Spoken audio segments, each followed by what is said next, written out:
everybody, Miss Canercus here with another book talk. And this time I changed to locations. I'm in my truck. I'm not moving, I'm not driving. It wouldn't be safe to do it while I was driving. You can see I'm sitting in my driveway for some quiet privacy in my house. So I read another book, and this book is another great one. This is A Little Princess by Frances Hodgson Burnett. And when I first started reading this, my husband saw it and said, "A Little Princess? Is that like the book A Little Prince?" And it made me laugh because I had never thought about the two books being similar, but there is a book called A Little Prince about, or The Little Prince, about a boy who lives on a planet by himself, but this was written before that, and this is a very different story, so not related to The Little Prince. But in this book, A Little Princess, one of the things that attracted me to this book was that it is, I believe, about 150 years old. I think it was written before the year 1900. So, you know me, sometimes I like to pass by the books that are a little bit newer and more exciting looking and say, let's pick up that dusty classic and see what it still has to teach us. This book, again, is a great one, and I'm so glad I picked it up. The main character, Sarah, you can see there, is born very, very, very, very wealthy. She's British, I believe, but she's been living in India.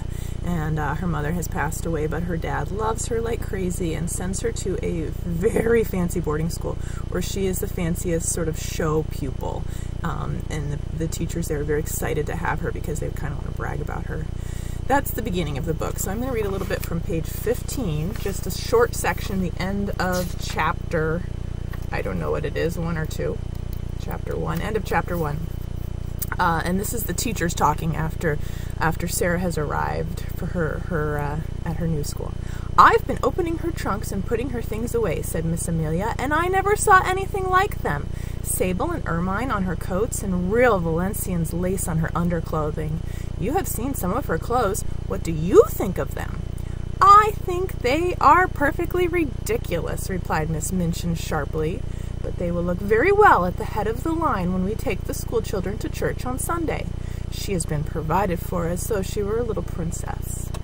And upstairs in the locked room, Sarah and Emily is her doll, sat on the floor and stared at the corner round which the cab had disappeared, while Captain Crewe, that's her dad, looked backward, waving and kissing his hand as if he could not bear to stop.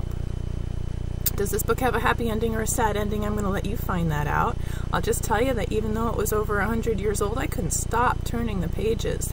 It is a reach book, especially because of the language. It's kind of old-fashioned, but I recommend it to anybody. It's a great book, so don't look past it just because it's a little dusty.